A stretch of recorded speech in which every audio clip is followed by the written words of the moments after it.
ಬೊಮ್ಮನಹಳ್ಳಿ ಶಾಲೆ ಮುಚ್ಚಲು ಬಿಡುವುದೇ ಇಲ್ಲ. ಕೆಪಿಎಸ್ ಮ್ಯಾಗ್ನೆಟ್ ಯೋಜನೆಗೆ ಧಿಕ್ಕಾರ. ಸಾರ್ವಜನಿಕ ಶಿಕ್ಷಣ ಉಳಿಯಲಿ. ಸಾರ್ವಜನಿಕ ಶಿಕ್ಷಣ ಉಳಿಯಲಿ. ಸಾರ್ವಜನಿಕ ಶಿಕ್ಷಣ ನಮ್ಮ ಹಕ್ಕು. ಬೊಮ್ಮನಹಳ್ಳಿ ಶಾಲೆ ಮುಚ್ಚಲು ಬಿಡುವುದಿಲ್ಲ. ನಮ್ಮೂರ ಶಾಲೆ ನಮ್ಮ ಹಕ್ಕು. ನಮ್ಮೂರ ಶಾಲೆ ನಮ್ಮೂರಲ್ಲೇ ಉಳಿಯಲಿ. ಬರದಿ ಮಂಡಿಗೆರೆ ಕೆಪಿಎಸ್ ಶಾಲೆಗೆ ಕಳುಹಿಸಲು ಒಪ್ಪಿಗೆ ಇಲ್ಲ. ನಮ್ಮೂರ ಶಾಲೆ ನಮ್ಮೂರಲ್ಲೇ ಉಳಿಯಲಿ. ಬೊಮ್ಮನಹಳ್ಳಿ ಶಾಲೆ ಮುಚ್ಚಲು ಬಿಡುವುದಿಲ್ಲ. ಕೆಪಿಎಸ್ ಮ್ಯಾಗ್ನೆಟ್ ಯೋಜನೆ ಬೇಡವೇ ಬೇಡ. ಸಾರ್ವಜನಿಕ ಶಿಕ್ಷಣ ಉಳಿಯಲಿ.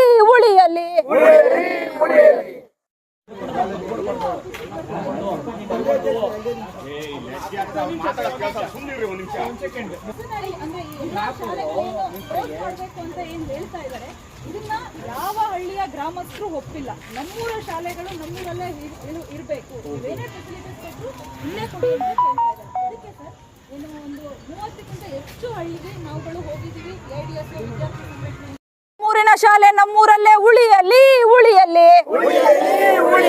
ಬೊಮ್ಮನಹಳ್ಳಿ ಶಾಲೆಯನ್ನು ಬರದಿ ಮಂಡಿಗೆರೆಗೆ ಮರ್ಜ್ ಮಾಡುವುದನ್ನು ಒಪ್ಪೋದಿಲ್ಲ. ಬೊಮ್ಮನಹಳ್ಳಿ ಶಾಲೆ ಉಳಿಯಲಿ. ಬೊಮ್ಮನಹಳ್ಳಿ ಶಾಲೆಯ ಮಕ್ಕಳು ಬೇರೆ ಶಾಲೆಗೆ ಹೋಗೋದಿಲ್ಲ. ಕೆಪಿಎಸ್ ಮ್ಯಾಗ್ನೆಟೇಷನ್ನಲ್ಲಿ ಮರ್ಜ್ ಮಾಡುತ್ತಿರುವ ಶಾಲೆಗಳು ಉಳಿಯಲಿ. ನಮ್ಮೂರಿನ ಶಾಲೆ ನಮ್ಮೂರಲ್ಲೇ ಉಳಿಯಲಿ.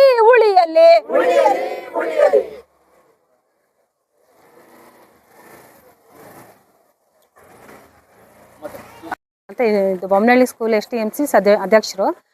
ಇವಾಗ ಸರ್ ಸ್ಕೂಲು ನಮ್ಮ ಬೊಮ್ಮನಹಳ್ಳಿ ಸ್ಕೂಲಲ್ಲಿ ಸ್ಟ್ರೆಂತ್ 100 ಜನ ಮಕ್ಕಳಿದ್ದಾರೆ. ಎಲ್ಲ ಇಲ್ಲಿ ಬಡವ್ರ ಮಕ್ಕಳೇ ಓದ್ತಾ ಇರೋದು. ಇವಾಗ KPS ಮ್ಯಾಗ್ನೆಟ್ ಸ್ಕೂಲ್ ಮಾಡಿದ್ದಾರೆ ಬರದಿ ಮಂಡಿಗೆರೆಗೆ. ನಮ್ಮ ಇಲ್ಲಿ ಮಕ್ಕಳು ಓದ್ತಿರೋದೆಲ್ಲ ರೋಡ್ ಕ್ರಾಸ್ ಮಾಡಿ ಮಕ್ಕಳೆಲ್ಲ ಬೇರೆ ಕಡೆ ಓದೋಕ್ಕೆ ನಮಗಿಷ್ಟೆಲ್ಲ. ನಮ್ಮೂರಲ್ಲಿ ನಮ್ಮ ಸ್ಕೂಲ್ ಉಳಿಬೇಕು. ನಮ್ಮ ಸರ್ಕಾರಿ ಶಾಲೆಯನ್ನು ನಾವು ಇಲ್ಲಿ ಬೆಳೆಸ್ತೀವಿ, ಉಳಿಸ್ತೀವಿ. ಇಲ್ಲೇ ಓದಬೇಕು, ನಮ್ಮ ಮಕ್ಕಳು ಇಲ್ಲೇ ಬೆಳಿಬೇಕು. ಮತ್ತು ಬೇರೆ ಕಡೆ ಇದು KPS ಮ್ಯಾಗ್ನೆಟ್ ಮಾಡಿರೋದ್ರಿಂದ ಮಕ್ಕಳನ್ನೆಲ್ಲ ರೋಡ್ ದಾಚಿ 1ನೇ ಕ್ಲಾಸ್ ಮಗುನು ಇವಾಗ 3 ರೋಡ್ ದಾಟಿ ಯಾವ ಕಡೆ ಹೋಗುತ್ತೆ. ಇಲ್ಲಿದೆ ಹೋಗೋಕ್ಕೆ ಮಕ್ಕಳೆಲ್ಲನೂ ಬೆಳಗ್ಗೆ ಪೇರೆಂಟ್ಸ್ ಎಲ್ಲನೂ ರೆಡಿ ಮಾಡಿಸಿ ಬಿಟ್ಟು ಹೋಗಿಬಿಡ್ತಾರೆ. ಅಲ್ಲಿ ಹೋಗೋಕ್ಕೆ ಕಷ್ಟ ಆಗುತ್ತೆ. ನಾವು ಯಾವುದೇ ಕಾರಣಕ್ಕೂ ಅಲ್ಲಿ ಕಳಿಸೋದಿಲ್ಲ. ನಮ್ಮೂರು ಸ್ಕೂಲಲ್ಲೇ ನಾವು ಇಲ್ಲಿ ಬೊಮ್ಮನಹಳ್ಳಿ ಸ್ಕೂಲಲ್ಲೇ ಓದಿಸೋದು, ಇಲ್ಲೇ ಇರ್ತೀವಿ. ಈ ಥರ ಕೈಗೊಂಡಿರೋ ಇದನ್ನು ಬಿಡಬೇಕು ಅಂತ ಕೇಳ್ಕೊತಾ ಇರೋದು. ಸ್ಟ್ರೆಂತ್ 100 ಇದೆ ಸರ್. 100 ಇದೆ. ಇವಾಗ ಮತ್ತೆ ಹೊಸ ಅಡ್ಮಿಷನ್ ಎಲ್ಲ ಬಂದಿದ್ದು 100 ಮೇಲೇ ಆಗಿದೆ ಸರ್. ಇಷ್ಟು ಸ್ಟ್ರೆಂತ್ ಇದ್ದೂ ಮತ್ತು ಈ ಥರ ಸ್ಕೂಲ್ಗಳನ್ನೆಲ್ಲ ಮುಚ್ತಾ ಇದ್ದಾರೆ ಅಂತಂದರೆ ಯಾವ ರೀತಿ ಹೇಳಬೇಕು ಅಂತ ಗೊತ್ತಾಗ್ತಿಲ್ಲ ಸರ್ ನಮಗೆ.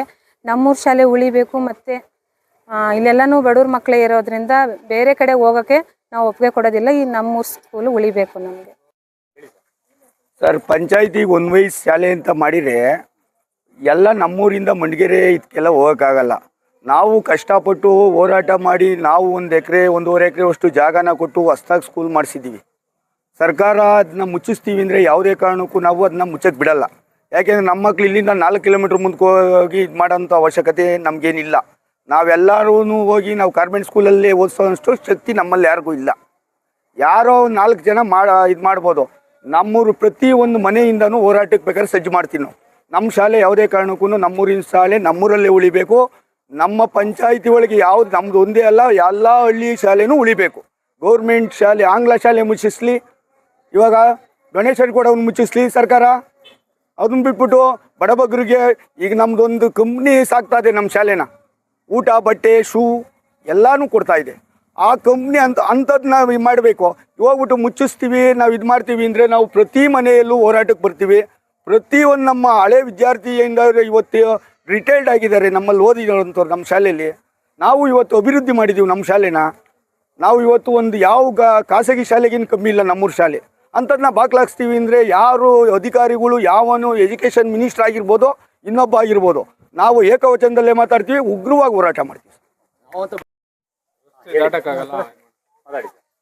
ಸರ್ ನಮಸ್ಕಾರ, ನನ್ನ ಹೆಸರು ಜಯಣ್ಣ. ನಾನು ಬೊಮ್ಮನಹಳ್ಳಿ ಗ್ರಾಮಸ್ಥ. ಇಲ್ಲಿ ಬೇರೆ ಊರಲ್ಲಿ KPS ಮ್ಯಾಗ್ನೆಟ್ ಶಾಲೆ ಮಾಡಬೇಕು ತಂದು ಬೊಮ್ಮನಹಳ್ಳಿ ಶಾಲೆ ಮುಚ್ಚಬೇಕು ತಂದು ಯೋಚನೆ ಮಾಡಿದ್ದಾವೆ. ಯಾವುದೇ ಕಾರಣಕ್ಕೂ ನಮ್ಮ ಶಾಲೆನ ಮುಚ್ಚಕ್ಕೆ ನಾವು ಬಿಡೋದಿಲ್ಲ. ಏಕೆಂದರೆ ಪಕ್ಕದ ಕಾರ್ಖಾನೆಯಿಂದ ಊರಿನ ಜನಗಳಿಂದ ಒಳ್ಳೆ ಬೆಂಬಲ ಇದ್ದು ನಾವು ಸ್ಕೂಲ್ ನಡೆಸ್ತಾ ಇದ್ದೀವಿ. ಆದ್ದರಿಂದ ಎಲ್ಲ ಸಣ್ಣ ಮಕ್ಕಳುಗಳು ಬೇರೆ ಸ್ಕೂಲ್ಗೆ ಹೋಗಿ ಓಡ್ ಮಾಡಿ ಏನಾದರೂ ಒಂದು ಅನಾಹುತಗಳಾದರೆ ಯಾವ ಸರ್ಕಾರನೂ ಏನೂ ಮಾಡೋದಿಲ್ಲ. ಆದ್ದರಿಂದ ನಮ್ಮ ಶಾಲೆಯನ್ನು ಮುಚ್ಚಕ್ಕೆ ನಾವು ಯಾವುದೇ ಕಾರಣಕ್ಕೂ ಬಿಡೋಲ್ಲ. ಅಂಥ ಸಮಯ ಬಂದಾಗ ನಾವು ಹೋರಾಟಕ್ಕೆ ನಿಂತ್ಕೊತೀವಿ. ಇವತ್ತು 50 ಜನ ಇದ್ದೀವಿ, ನಾಳೆ 500 ಜನ ಆಗ್ಬೋದು, 1000 ಜನ ಆಗ್ಬೋದು. ಏನೇ ಇರೋದು ನಮ್ಮ ಶಾಲೆಯನ್ನು ಮುಚ್ಚಕ್ಕೆ ನಾವು ಬಿಡೋದಿಲ್ಲ.